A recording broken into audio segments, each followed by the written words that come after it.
আজকে আমি ওল চিংড়ি বানাবো। দেখুন আমি ওলগুলোকে এরকম করে কেটে নিয়েছি। এই যে ছোট ছোট করে ওল আর একটু আলু দিয়েছি, একটা ছোট করে একটা আলু কেটে দিয়েছি। এবার আমি এর সঙ্গে চিংড়ি মাছ দেবো, দিয়ে ওল চিংড়ি বানাবো।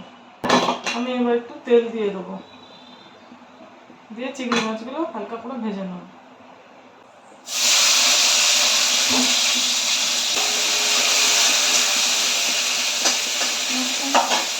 চিংড়ি মাছগুলো আমার ভাজা ভাজা হয়ে গেছে, অল্প অল্প করে ভেজে নিয়েছি। বেশি ভালো যাবে না, বেশি ভাজলে শক্ত হয়ে যাবে। আমার তেলটা গরম হয়ে গেছে, তো আমি এখন গোটা জিরে, তেজপাতা আর শুকনো লঙ্কা ফোড়ন দেব। এর মধ্যে আমি এখন ওলগুলোকে দিয়ে দেবো,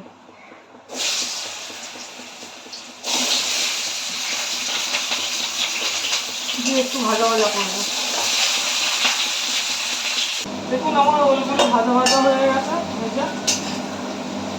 এবার এর মধ্যে আমি আদা বাটা আর লঙ্কা দিয়ে দেবো।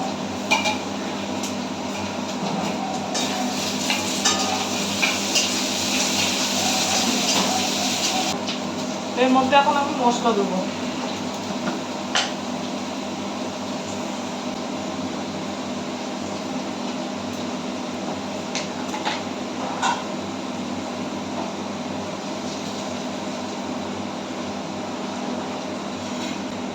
এটাকে ভালো করে কষবো।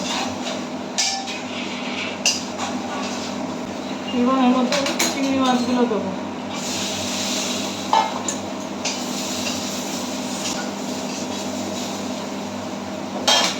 একটু জল দেবো অল্প করে।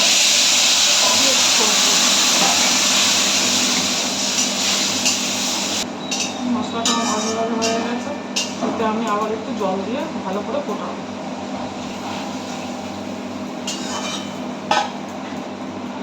আমি একটু মিষ্টি দিয়ে দেবো, এর মধ্যে গুড় দেবো আমি।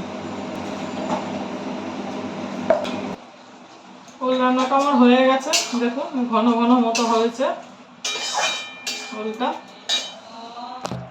ওই যে ওলটা আমার রান্না হয়ে গেছে। আমার রান্নাটা হয়ে গেছে, ওল চিংড়ি বানিয়েছিলাম।